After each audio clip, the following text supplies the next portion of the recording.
My parents left me in foster care at 12, saying raising my younger brother was too expensive. Not enough money for both. Now my brother's broke.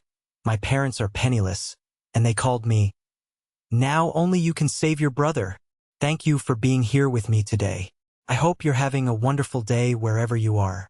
I'd love it if you could share in the comments which city or country you're watching from and what time it is there. Now let's begin our story together. My phone rang. The sound a shrill, unexpected intrusion into the quiet hum of my Saturday morning. It was a number I didn't recognize. The area code, a ghost from a life I'd carefully packed away and sealed shut. My chest tightened instantly. A familiar, unpleasant clench like someone had wrapped barbed wire around my lungs. Dread, an old companion, whispered in my ear. I hesitated, watching the unknown number blink, then sighed and swiped to answer. Hello. A voice, syrupy sweet yet edged with an almost frantic need, filled the receiver. Mark? Oh, Mark, it's your mother. The world tilted. My mother. The woman who hadn't called in years, not since that brief, awkward period after I turned 18, and she seemed to realize I was legally an adult, maybe momentarily wondering if I was a resource. The carefully constructed piece of my small apartment, filled with the scent of my morning coffee and the distant city sounds, felt suddenly invaded. Mom! My voice was flat, devoid of warmth, like a concrete slab dropped onto soft ground. There was no joy, no relief, just a cold, hard surprise. She plunged right in, bypassing any pretense of catching up.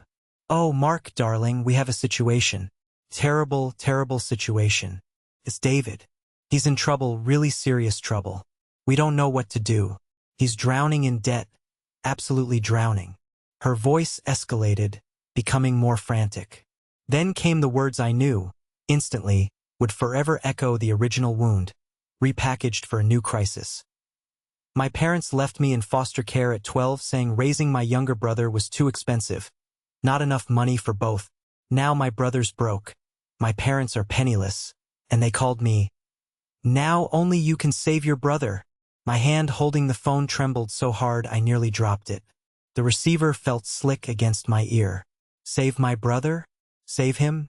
The brother they'd prioritized, the one whose needs, they claimed, were too expensive to accommodate alongside mine. Now I was supposed to be the savior? A wave of nausea washed over me, quickly followed by a hot, stinging anger. It wasn't just the audacity of the request. It was the casual way they resurfaced after years of silence. Not to apologize, not to reconnect, but only because they needed something. And not just anything. They needed me to fix the very person who was the reason for my abandonment. I felt like a math problem that didn't add up, a line item they had to cut from the budget. That thought, sharp and clear, ripped through the years. I was 12, just turned 12. Old enough to understand what was happening, young enough for it to shatter my world completely. I remember the sterile smell of the lobby, a harsh mix of disinfectant and desperation. It was early summer. The air outside was warm and thick with the scent of freshly cut grass, but inside it was cold and dead. My parents, Susan and Robert, sat across from me on uncomfortable plastic chairs. They avoided my eyes, their smiles tight and forced. Now, Mark. My father, Robert, had started, his voice unnaturally cheerful. This is just temporary, until we get back on our feet. My mother, Susan, chimed in, wringing her hands. It's just, David needs so much right now. His treatments are so expensive. And the special school. We just can't afford both of you, Mark. There's not enough money for both. David was 8. He had some health issues that required ongoing care, and my parents had decided he also needed to attend a specialized private school because they believed it would unlock his potential. I loved my little brother, of course, in the way a big brother does. I didn't begrudge him needing care, but hearing that his needs, his expenses, were the reason I had to leave felt like a physical blow. It wasn't just that they couldn't afford me. It was that I was deemed less important, less worthy of investment than he was. I remember clutching the handle of my small, worn backpack. Inside was all I was allowed to bring: a few changes of clothes, a well-loved paperback, a framed photo of our family from happier times, David grinning, me with my arm around him, Mom and Dad standing behind us. "We'll visit," Mom promised, her voice trembling slightly. Whether it was from sadness or relief, I couldn't tell. They walked me back to an office. A kind-faced woman with tired eyes sat behind a desk. My parents talked to her in low tones. I stood by the door, feeling like a package being handed off. The air felt thick, suffocating. When they turned to leave, they gave me quick, shallow hugs. Mom kissed my forehead. Dad patted my shoulder. They said, "Be a good boy, Mark. We'll see you soon." They didn't look back as they walked out the door. Not once. That was the exact moment my childhood ended. I wasn't a child anymore. I was a line item they had to cut from the family budget. The shame was immediate and deep. I felt defective, unwanted, too much trouble, too expensive. Life in foster care was varied. Some homes were okay, some were not. It was a world of instability, shared rooms, and the constant, underlying knowledge that you weren't yours. You belonged to the system. It taught me self-reliance out of necessity. It taught me to keep my feelings close, because showing vulnerability felt like a weakness that could be exploited. I focused on school with a singular intensity. Every good grade, every scholarship application, every part-time job I worked as a teenager, it all felt like a quiet, desperate scream back at the world that I was worth something. I wasn't too expensive. I could take care of myself. I built myself from the ground up, brick by painful brick, on the cracked foundation they left me with. When I turned 18, I was legally free. I finished college on scholarships and loans, chose a practical career path, and worked hard. I built a stable life, a decent job, a small but comfortable apartment, a small circle of friends I chose, a life where I made my own decisions and relied only on myself. My parents made hesitant contact around my 18th birthday. A card, a stilted phone call, felt like checking a box. There was no real apology, just vague references to difficult times and how things didn't work out. I kept contact minimal. It was too painful, too awkward. Every interaction felt like picking at a wound that refused to heal. Eventually, the calls and messages faded away entirely. And honestly, the quiet felt like peace, like cauterizing a wound that wouldn't stop bleeding. I finally felt safe. Until today. Until the phone call. Hanging up, my hands still shaking, I walked to the kitchen counter and leaned against it, the solid granite cool against my forehead. The smell of coffee felt grounding. They wanted me to save David. David, the golden child, the one who was worth the expense of discarding me. Now, suddenly, I was the solution to his problems.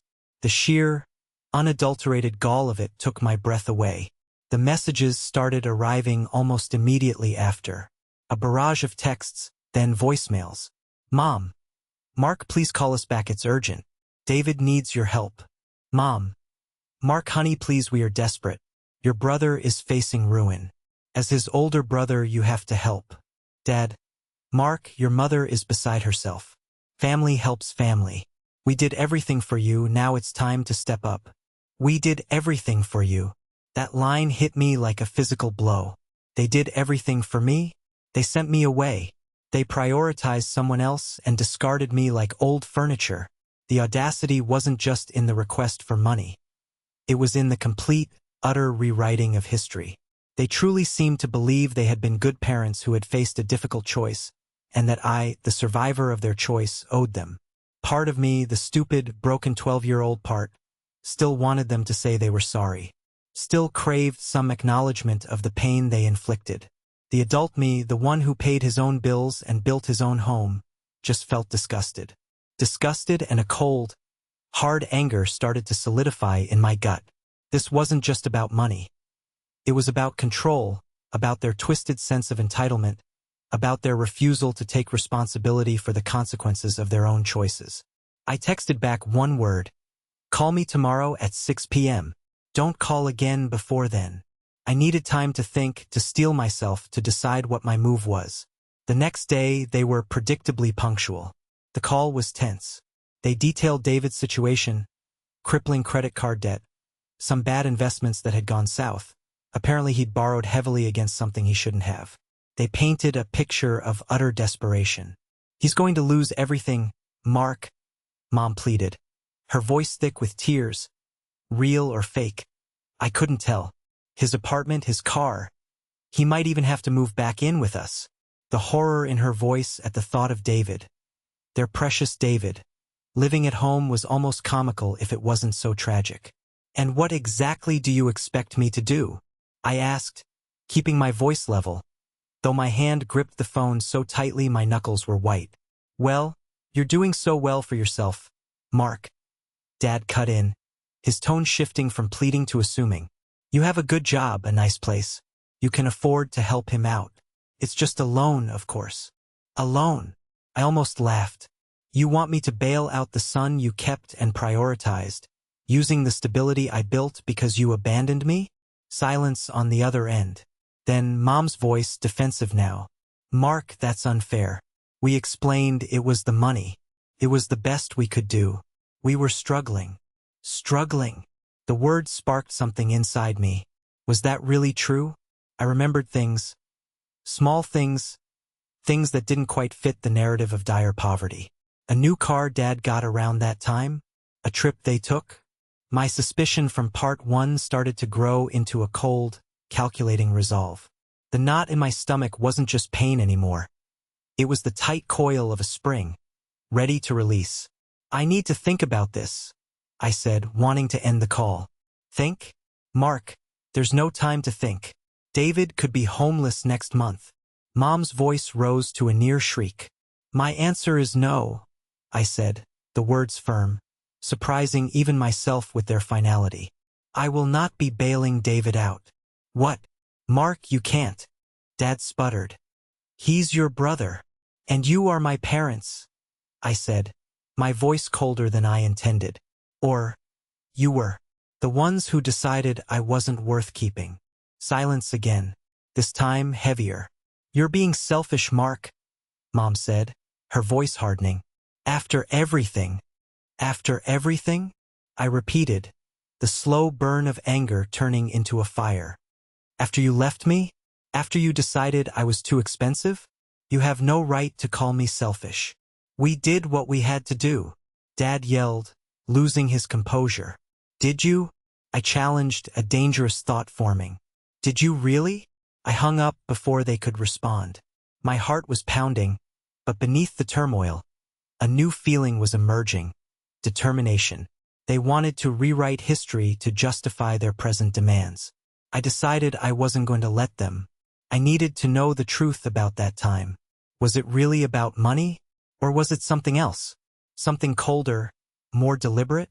I reached out to my friend Sarah.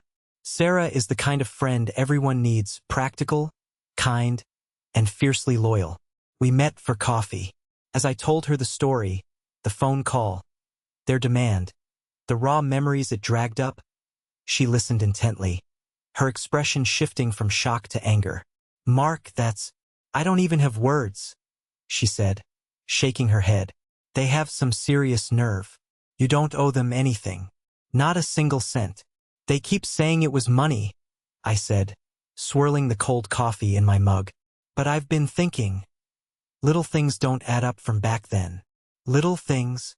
"Yeah, like Dad got a new truck that fall. Nothing fancy, but definitely not something you buy when you're penniless. And Mom took a trip to see her sister in Arizona around Christmas. Just for a few days, but still. Plane tickets aren't cheap." Sarah frowned. "That is weird. Are you saying they lied about why they sent you away?" The thought hung in the air, heavy and unsettling. "I don't know," I admitted, "but I need to know. For me, to understand what really happened." "What are you going to do?" "I'm going to look into it," I said, the decision solidifying as I said it aloud. "Public records, maybe talk to Aunt Carol. She was always seemed a bit more grounded than Mom's side. See if I can find anything that tells the real story of their finances back then." Sarah nodded, her eyes full of support. "Good. Find the truth, Mark. You deserve that." The next few weeks were an emotional roller coaster. Digging into the past was painful, like picking at a half-healed wound. I felt the old shame and hurt resurface, but it was now mixed with a cold, hard anger fueled by suspicion. I spent evenings after work online, searching public property records in the town they lived in back then. I found old articles in the online archives of the local newspaper. It was tedious, often fruitless work. Each search felt like sifting through emotional rubble, hoping to find a buried piece of truth. I also reached out to my Aunt Carol. She was my mother's older sister, and while they weren't estranged, they weren't close.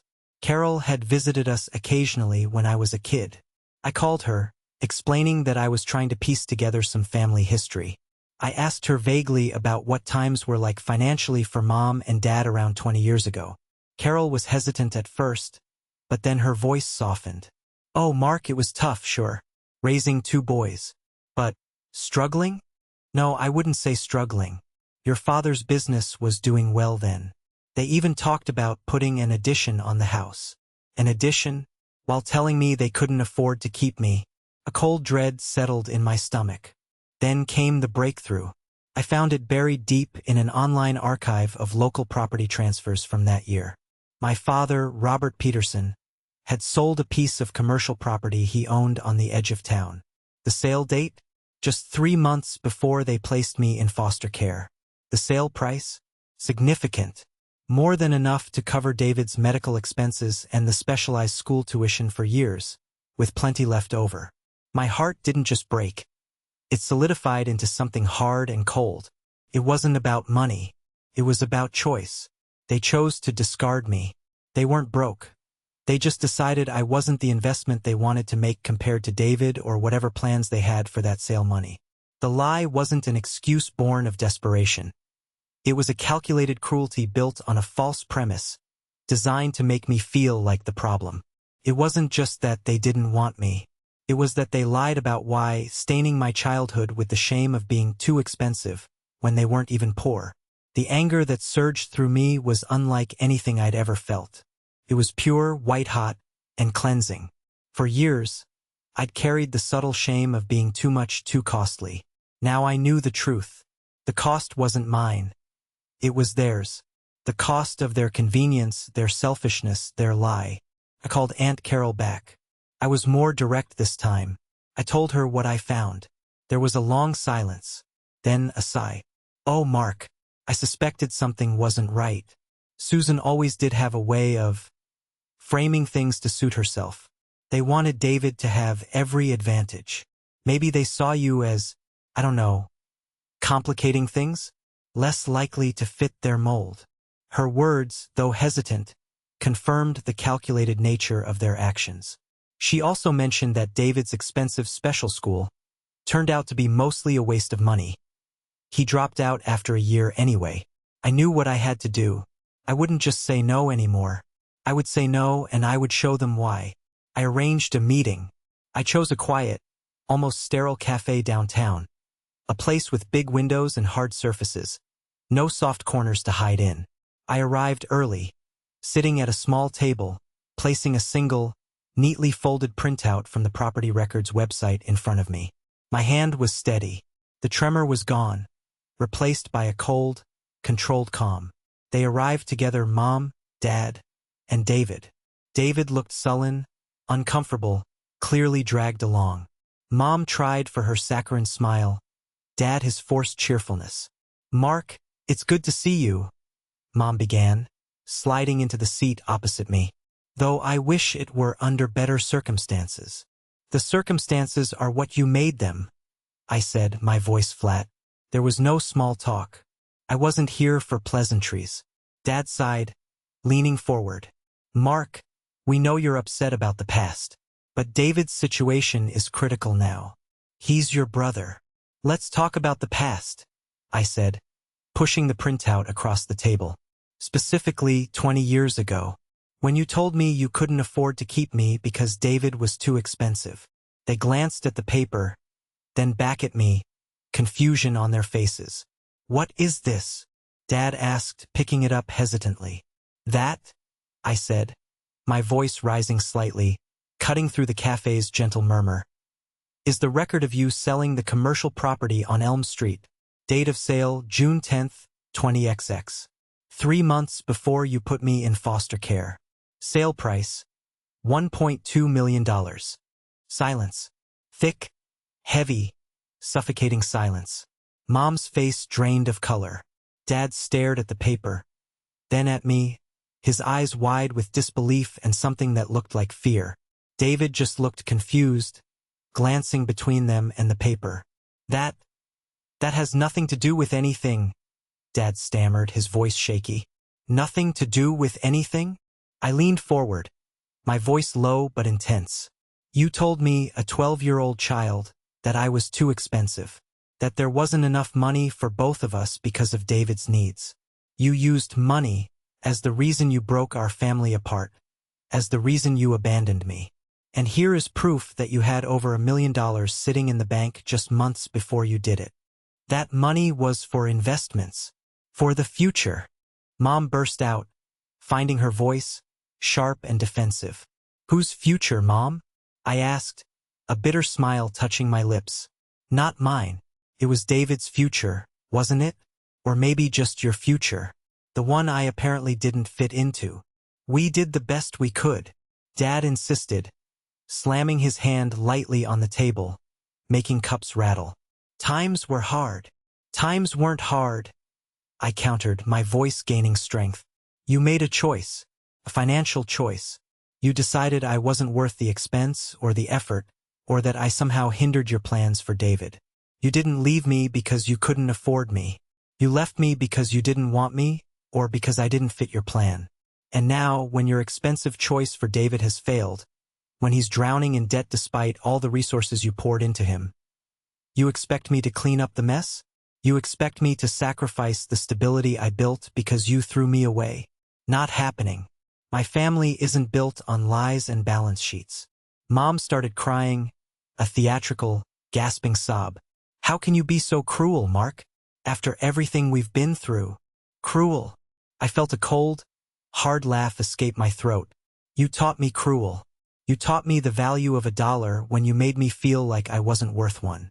You taught me the meaning of family by showing me what it isn't. You taught me about sacrifice when you sacrificed me for your own perceived gain. I learned your lessons well. David finally spoke, his voice whiny. Mark, you can't just leave us hanging. I'm in trouble. Your trouble, David, I said, turning to him, is the consequence of your choices, just like my life is the consequence of theirs. I gestured to my parents. You were the priority. You got the expensive school, the focus, the financial cushioning. Where did that get you? He looked away, sulking. Mom reached across the table as if to grab my hand. Mark, please, we're sorry if you misunderstood back then. It was just so hard to explain to a child. Misunderstood.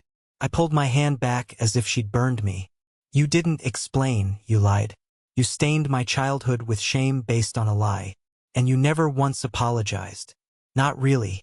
Now you show up, years later, only because you need money. For him. I pointed at David. The one you kept. I stood up. The chairs scraped back on the floor. The sounds of the cafe faded away. All I could hear was the blood rushing in my ears. This is over, I said, my voice firm and clear, ringing with a finality that echoed in the sudden hush around our table. Other patrons were starting to look. You made your choices. I've made mine. I built my life. I built my own family, people who value me, not what I can do for them. You are not part of that family. Dad's face was red with a mixture of rage and humiliation. You'll regret this, Mark. You ungrateful. No, I said, cutting him off. I won't. The only regret I have is that it took me this long to realize the truth. I picked up the printout, folding it neatly and putting it in my pocket. It was my proof, my validation. I looked at each of them one last time, Mom, tears streaming down her face, her social mask shattered. Dad, furious and defeated. David, small and petulant, still expecting someone else to fix his problems. I turned and walked away. I didn't look back. The air outside felt fresh, clean, and cool against my face. My legs were shaking, but my head was clear. I had done it. I had confronted them, armed with the truth, and I had stood my ground. There was no cheering crowd, No immediate feeling of triumph, just a profound exhaustion and a quiet, deep sense of liberation.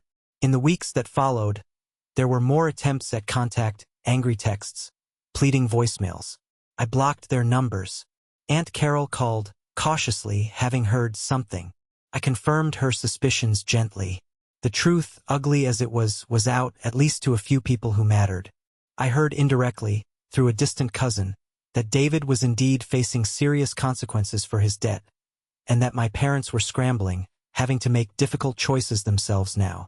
Part of me felt a grim satisfaction that their priorities had led to this, but mostly I just felt detached. Their crisis wasn't mine. Healing isn't a sudden event. It's a process. The scars are still there, faint lines on my heart, but they don't ache the way they used to. They're just reminders of how far I've come. I built my life, not on the foundation they gave me, but on the bedrock of my own resilience and self-worth. My family isn't a lottery you win at birth. It's a community you build, based on respect, honesty, and showing up for each other, not obligation and control. Sarah and my other friends, they are my family. They celebrated my strength, listened without judgment, and reminded me that I was worthy, always. They left me because I was too expensive. But the real cost wasn't money. It was my childhood, my trust, my sense of belonging. Reclaiming that was priceless. If you've ever been made to feel like a burden by the people who were supposed to protect you, know this: your worth isn't measured by their wallet or their warped idea of family. You are enough. You always were.